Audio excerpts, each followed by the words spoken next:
Hello and welcome to Town Talk. I'm your host, Rose Highland-Sharpe. This very inspirational program is brought to you by Highland Communications for storytelling, entertainment, music, and much more. Call at 910-528-0718. Stay tuned for the Cultural Arts Fest 2019, October, Segment 2. That's right, Segment 2. The sponsor, West Southern Pines Civic Club Incorporated. President, Miss Kim Wade, who's also a professor at the local community college in Pinehurst. Gospel music, Voices United. Director, Roderick Brower. History of West Southern Pines by UNC Chapel Hill alumnus and my fellow Tar Heel. Motivational speaker, TED Talk speaker, Mr. Atrayus Goode. African Drum Circle. Cinnamon LeBlanc from First Health and her other colleagues from First Health. And also there's Catherine Murphy, a musician in her own right. And that is the Reverend Dr. Paul G. Murphy's sister, Catherine. Watts R&B featuring Derek Watson, some great R&B hip-hop music band. You'll love it. The DJs, of course, include DJ Carlos G., DJ Almond Joy, Thump Paddock, and Marvin Taylor. And you'll see the dancers and the children and the grown-ups enjoying themselves and other participants in this segment 2 of the Cultural Arts Fest 2019 October in Southern Pines, North Carolina. They're at Southern Pines Primary School in front of the H.A. Wilson Auditorium. Enjoy! All right, we got. They're showing you some love for being here, doing their thing. That's a baby. We appreciate them. We appreciate Roderick. Voices United are here today. All right. They're going to render some music.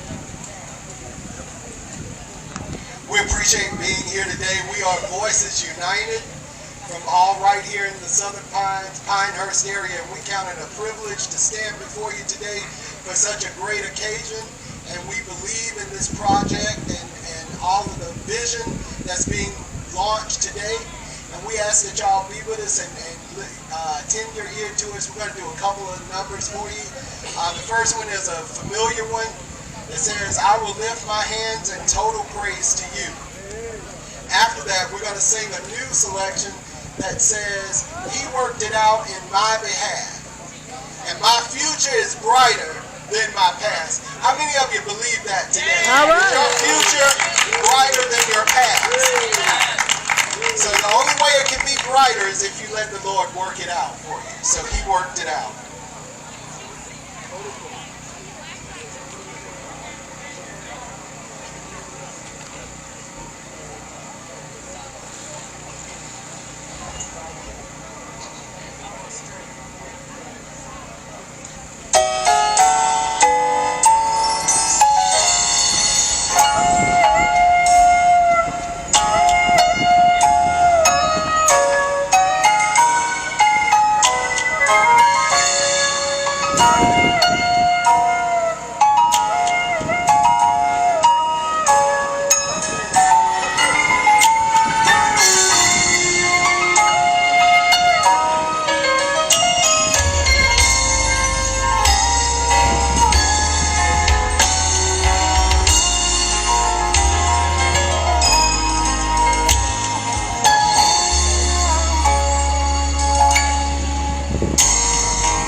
I ain't as young as I used to be. That's all right.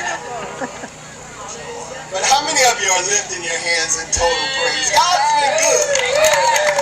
He's really been good. Never do us if we've been to ourselves. So when we turn things over to Him, when we go to Him in prayer, when we seek Him diligently, when we look to Him earnestly, He works things out for us. So He worked it out.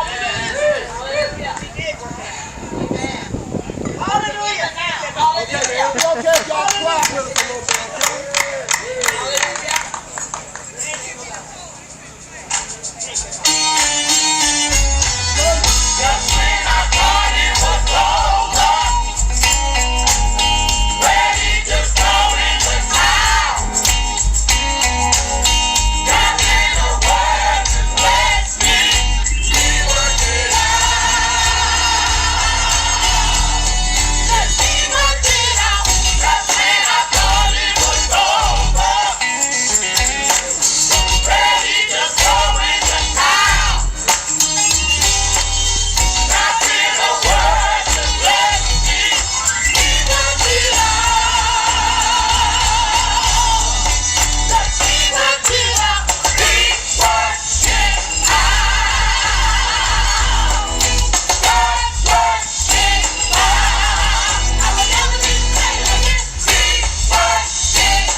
you guys.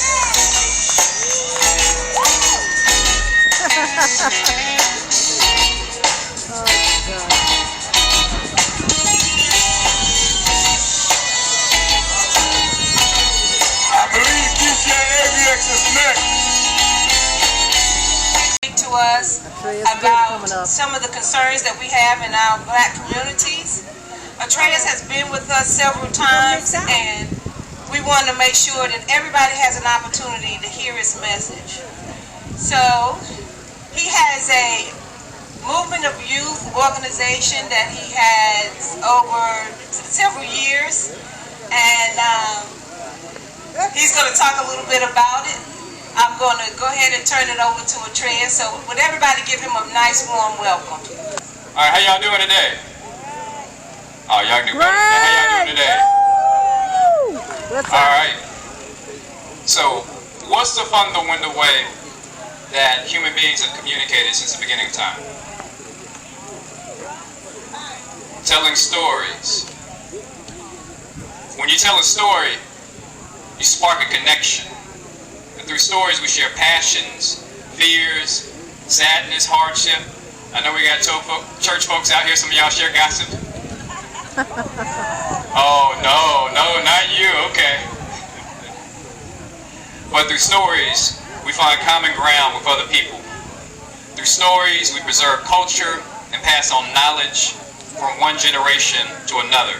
And through stories, we learn universal truths about ourselves and about the world. And when a story moves us, we're motivated to take action, and persuasion becomes unnecessary. You see, what I've learned is that the story of this town, West Southern Pines, is a powerful one that needs to be told more. One of the first incorporated African-American towns in North Carolina, operating with its own mayor, city council, municipal services in the 20s and 30s. The everyday details of life told the story of West Southern Pines as being a popular place for black families to live and grow. I recently heard the story of Sister Eula Jordan, who came here in 1924 because her family was searching for a better way of life. Her father had been a sharecropper.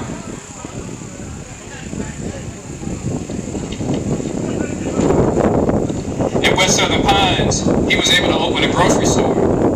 She remembered the churches getting together to discuss important issues, and her father, who she described as civic-minded, was one of the leaders at First Baptist Church and actively attended town hall meetings.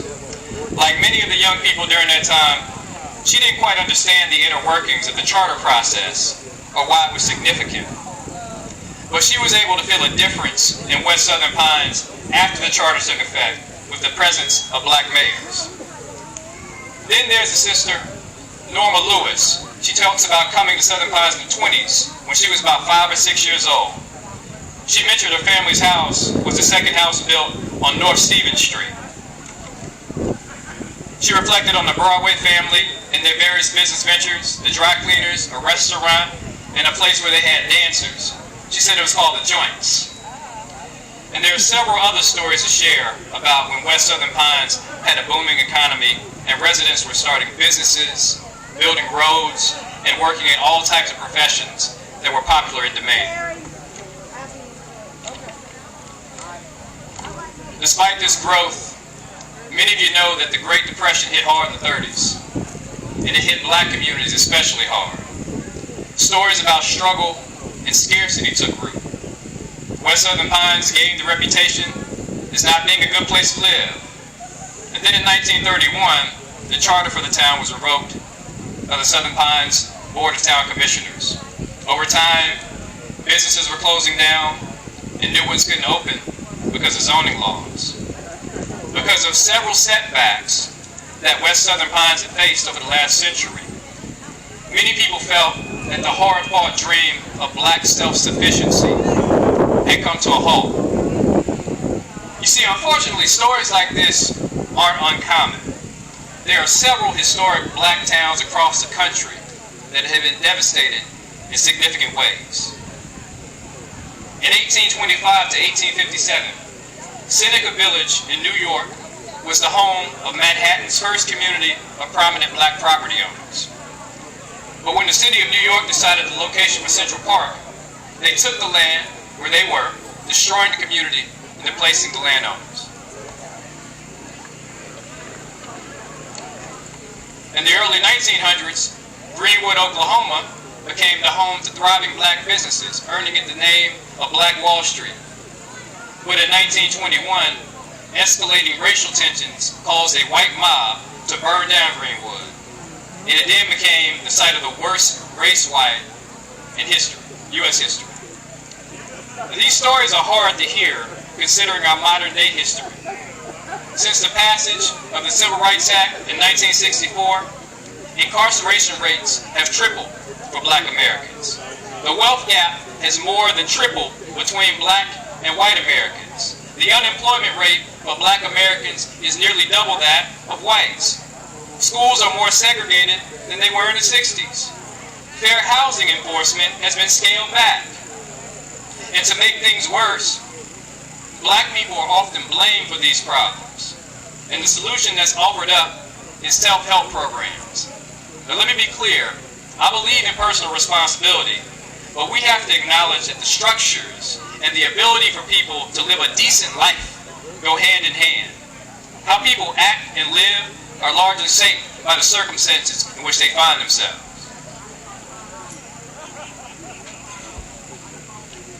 To put it bluntly, the bee doesn't like what I have to say here. To put it bluntly, the decline in black communities across this country has less to do with the people and more to do with the structures intentionally put in place to cause black people to be worse off than any other group of Americans. And we know these structures well. They're called white supremacy and racism. And we're hearing those words used much more in public dialogue today. But they still cause a profound discomfort in the ears of many people. But what we cannot forget is that black folks are a mirror of all the complex experiences of America. If black people die, America dies. If America refuses to acknowledge the past, look into the eyes of a black person. We carry the stories of today through the stories of our black parents, through the stories of slavery told to us by our black grandparents, to the time when none of us, black or white, lived on this land. And when you consider that story, the ties that bind us are much deeper than those that separate us.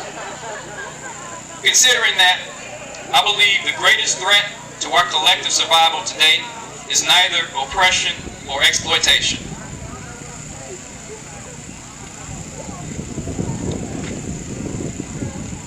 The greatest threat is a monumental lack of hope. We are facing an unprecedented collapse of meaning in this country. The incredible disregard for human life, black or otherwise, is hard to stomach.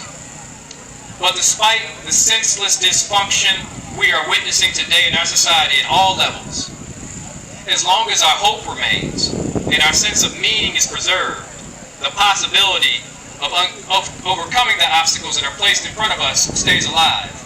Because without hope, there can be no future, and without meaning, there can be no struggle. Now, in the context of black liberation, and I want to take a step back here, I oftentimes say black liberation is tied to the liberation of all people. If black people aren't free, none of us are free, but our struggles are connected. When I think about the black liberation struggle, I think about the genius of our black foremothers and forefathers that created cultural structures of meaning and feeling that sustained our communities. These structures of meaning gave black people the armor of service and sacrifice, of love and care, of discipline and excellence. These structures were black churches, black civic clubs, like the many that exist here. These structures sustained families and community networks of care. If these structures are in part what human beings need to create a space in which they want to live, our foremothers and forefathers are due applause because they laid the framework for future generations to keep those structures in place. A little known fact, up until the early 70s, Black Americans have the lowest suicide rate in the United States. And that's incredible considering everything we had going on. But now, young people of color, in particular young black people, lead the nation in the rate of increase of suicide. What has disrupted our civil society? I believe two things. Values that are in alignment with where we want to be, and a crisis in leadership.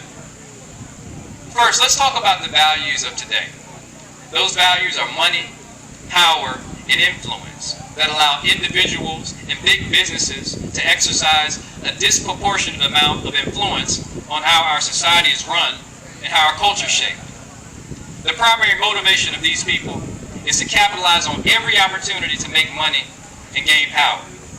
And what that means for black communities is that there's a lack of investment and a disruption of black families, neighborhoods, churches, schools, which leave more and more black people vulnerable of living lives absent of hope and purpose.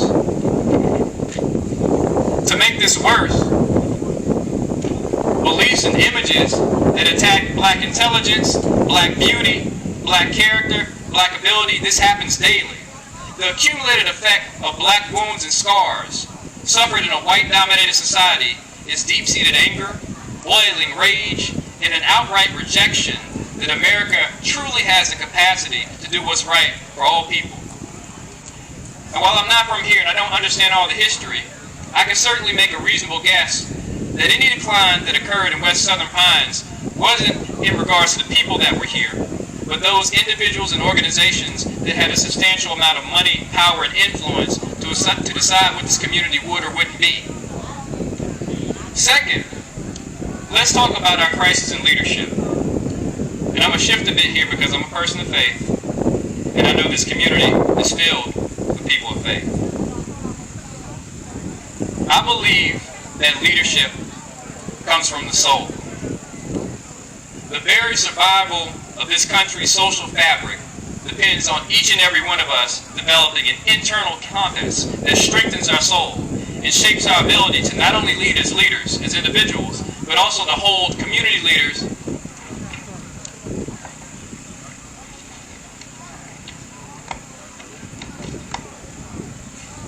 and government leaders accountable for the principles. This wind is not friendly today. Okay. We want to hold community leaders and government leaders accountable to principles that demonstrate a deep concern about the souls of other human beings. My belief is that religious traditions function to provide meaning and purpose in life and to help people develop values that promote the betterment of the individual and society at large. From a Christian perspective, America's sin was this country being founded as a white society upon the stolen land of Native Americans and the enslavement of Africans. It was all the subsequent laws and policies that created massive inequality in the richest nation in the world. Some people become hostile when these types of points are raised. But the ironic part about it is that the people that seem to be most offended are some of the people who say they believe in God. Faith leaders need to do better, especially evangelical Christians that have hijacked the language of faith to promote a political agenda of power and domination. In the Old Testament, there are numerous examples where the prophets condemned human rights violations in Israel. Prophetic religious tradition does not allow us to ignore the poor and marginalized. It does not allow us to reject justice. It does not allow us to deny the basic human rights of those who in Genesis chapter 1, verse 26, were made in the image of God. To describe what I mean by soulless leadership, I'm going to read a scripture from Habakkuk chapter 2, verses 1 through 11. And this is from a translation of the Bible called The Message. What's God going to say to my questions? I'm braced for the worst. I'll climb to the lookout tower and scan the horizon. I'll wait to see what God says, how he'll answer my complaint. And then God answered, write this, write what you see. Write it out in big block letters so it can be read on the run. This vision message is a witness pointing to what's coming. It aches for the coming it can hardly wait. And it doesn't lie. If it seems slow in coming, wait. It's on its way. It will come right on time. Look at that man, bloated by self-importance, full of himself, but soul empty. But the person in right standing before God,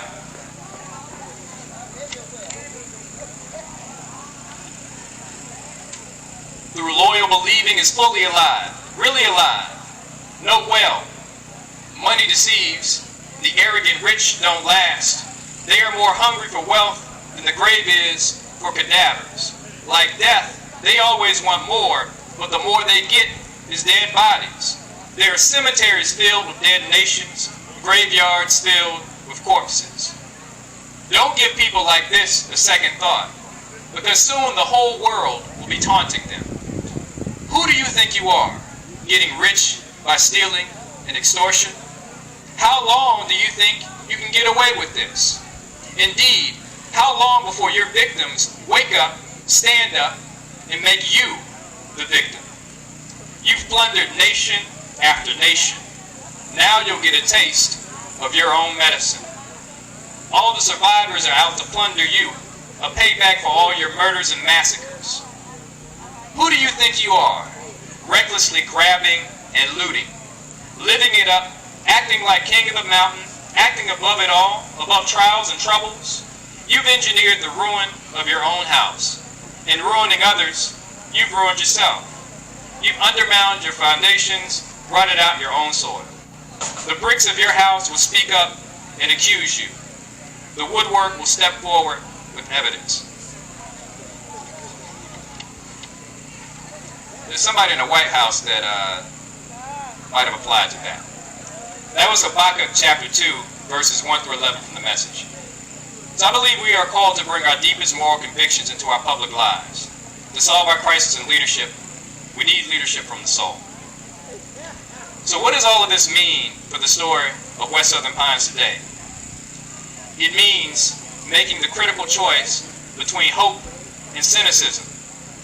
Isaiah 43:19 says, "Behold, I will do a new thing. Now it shall spring forth. Do you not see it? I will even make a road in the wilderness and rivers in the desert." Now it's true that West Southern Pines has faced its fair share of setbacks over the last century, but despite it all, the community has survived, along with its culture and its rich history. And now, it's about to do a new thing. Now I understand there's a task force that's trying to look at the challenges and opportunities historically lived here and develop an action plan.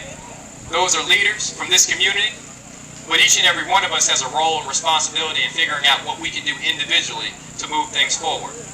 And so I know we're a community of faith, but what I'm asking you is to bring your faith into action, because the book of James tells us that faith without works is dead. And I can't begin to tell you what your work in this community might be, but I can tell you that we've all been blessed with unique gifts and talents. And we've all been commissioned to use them for the betterment of humanity. And so my question for you all today is, what is your individual commitment to changing the story of West Southern Pines? God bless you. Woo! Thank you.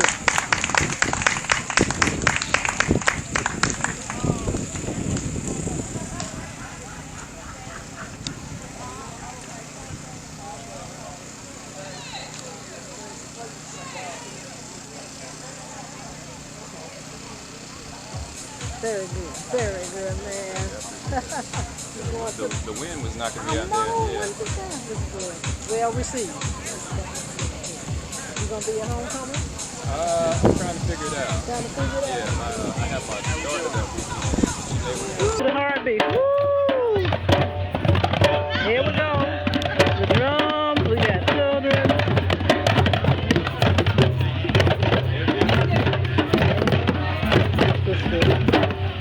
Murphy Brown. Everything. Got the babies. Peter. Kim in the background. All right.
Yeah, boy.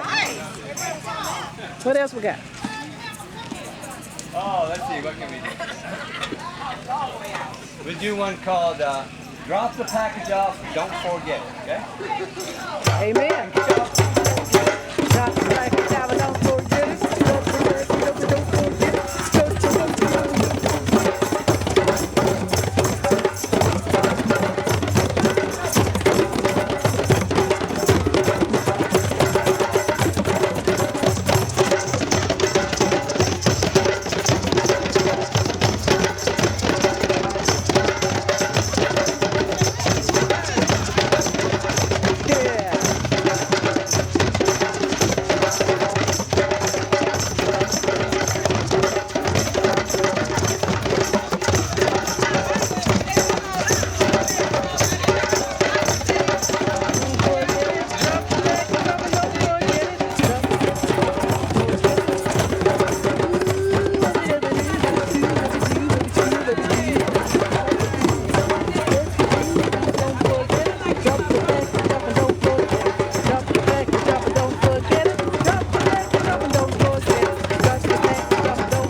Listen to my heartbeat, boom,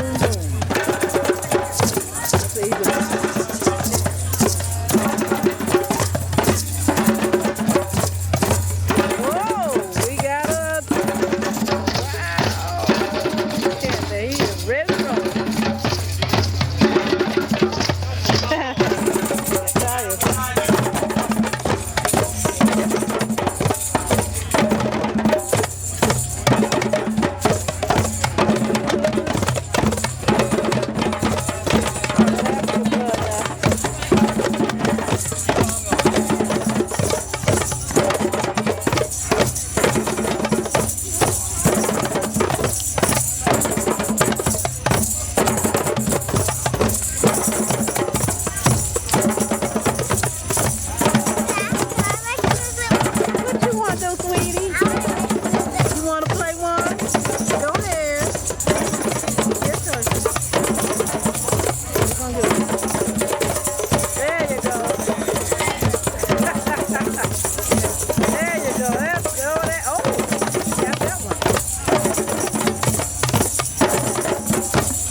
Cinnamon LeBlanc, Kathy Murphy, this gentleman. This is a healing process, a holistic method for healing.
So if you're not doing anything on November the 14th, I'll be at the Latin Grammys in Las Vegas. So if y'all got Telemundo, tune into it and cheer me on while I hit the red carpet, you know, whatnot.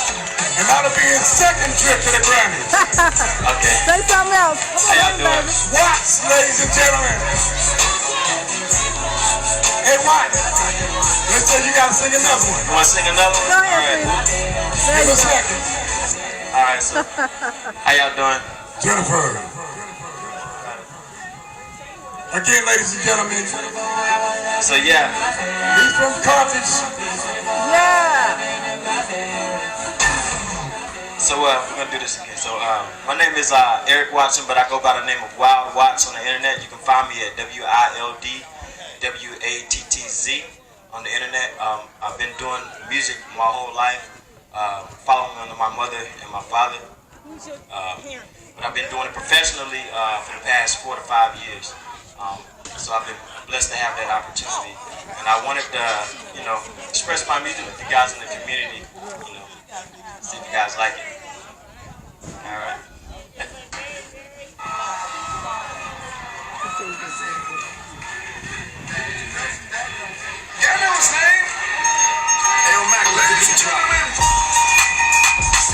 Yeah. All right. I can't rap. Save my life. Oh, Lord. But yeah. So I think they said they want to do it again. Let's do something. Anything. They want to hear it again. Same old. Anything. Who's your parents? I'm about to say who your parents. Who are your parents? So y'all doing all right tonight though? Yeah. What's up? Okay. Move over. So if y'all want to have a good time tonight, y'all want to come up and join me in the little circle. If y'all want Oh, to. you need a circle? Get some people. Nah, I'm good. Move out.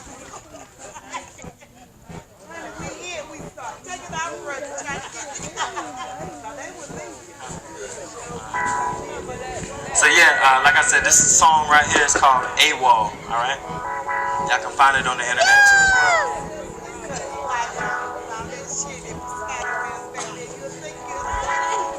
Let's go. Sing it.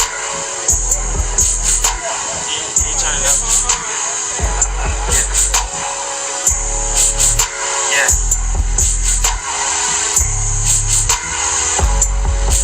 The way you put the mix in your soul, you wanna go down range. The way you looking at me through the beam, yeah.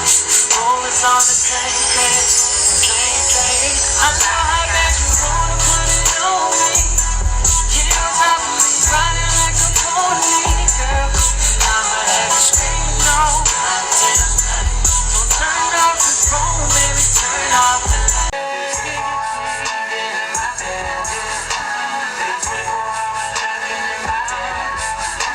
You might wanna take them down, turns up. Baby, leave them alone. Because my swing gonna have a stick t-shirt while we getting it on. You know I'm gonna wanna put it on you. Just say you is a freak, so show me what you wanna do. Turn off the phone, baby, turn off the light. Oh, we gon' go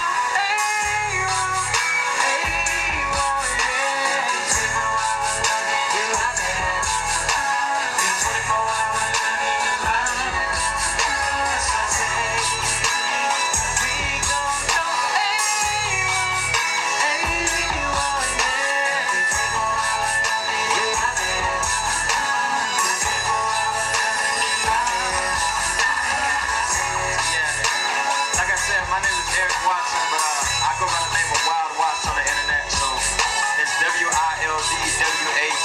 You can check out all my music there, my social medias, the award ceremonies that I went to. I just released actually my new single, and it's called Drift. Not this past Friday, but the Friday before that I released it. So yeah, it's accessible worldwide right now. So appreciate you guys. Yeah.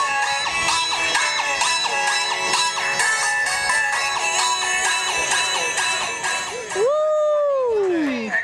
All right, talk to me. Keep talking. Grown and sexy. Make you feel wrong all over. Say something. The giant, the Southern Pine, Yay! Taylor Town, Southern Pine Cultural Arts Festival. Coming to you live and in living color in the deep third. Tasha Armin Joy on the doubles 1 to 2. Are you ready? Let's go! Let's go, baby. That's one of my students. Back in the day. All right, little lady.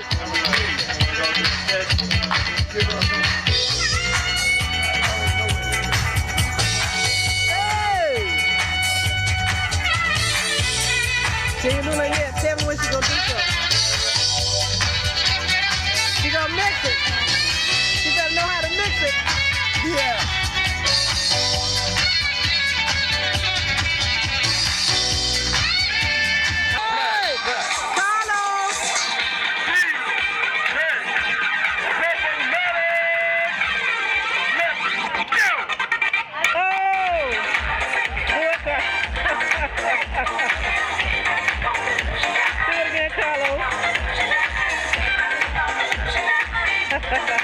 That's the other DJ, folks.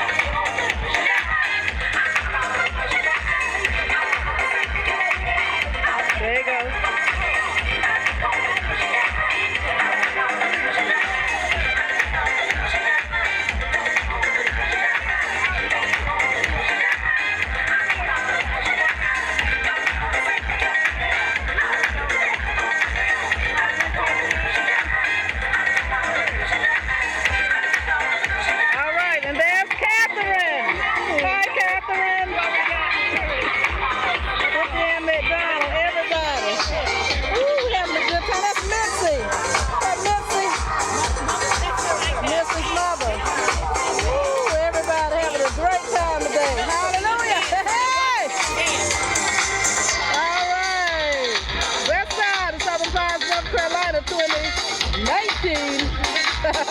October the 12th, Town Talk TV, folks. Hey!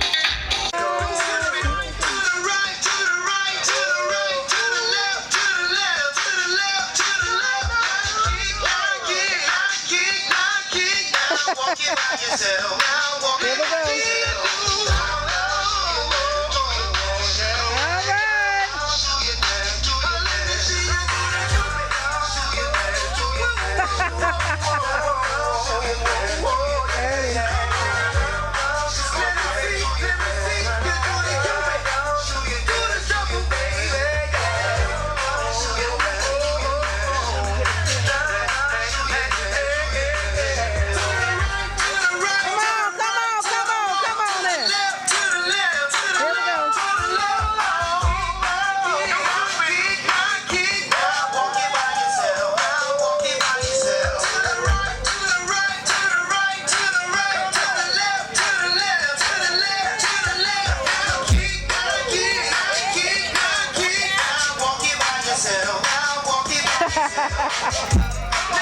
Ain't nothing but fun. Oh, yeah.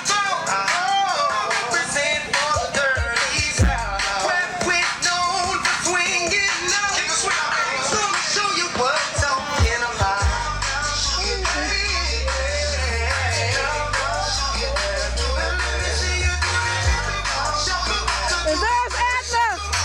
Edna ain't got no shuffle.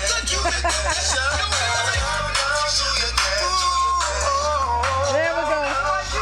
There's 7 times. West side, y'all go ahead.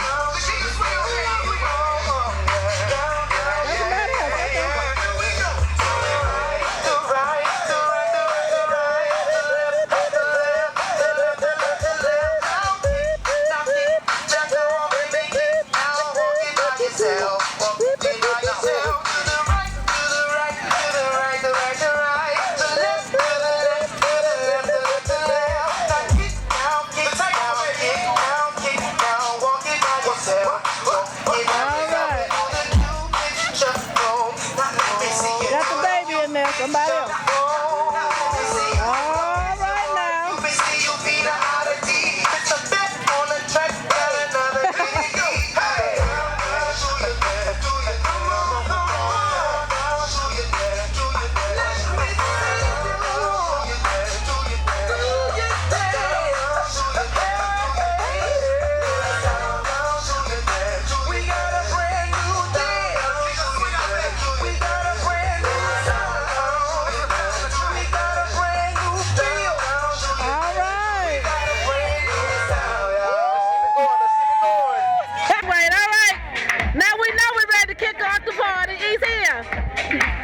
Hey! Money Marvin on the wheels of steel. My name is Carlos G. Hip Hop Radio. Let's go.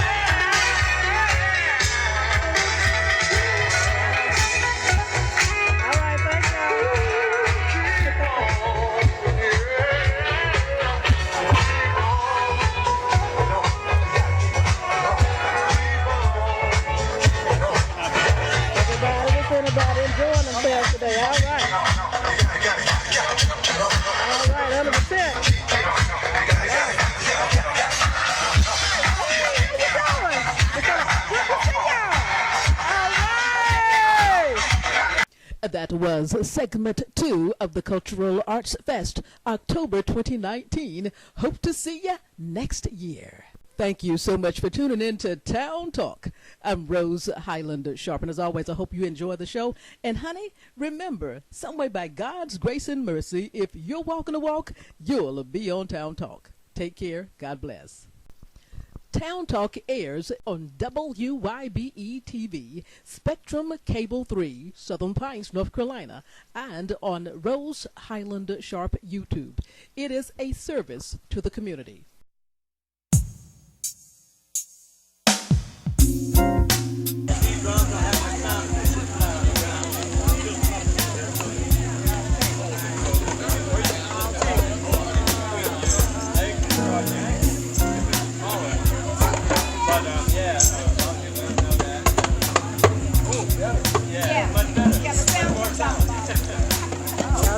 That one's a little rough on your inner thighs. Picking it up because it's got the brackets there. But you can use the cushion, you can use that red cushion. You can familiarize yourself with the instruments that you have there. You find the sweet spot, you find the low tone, high tone, and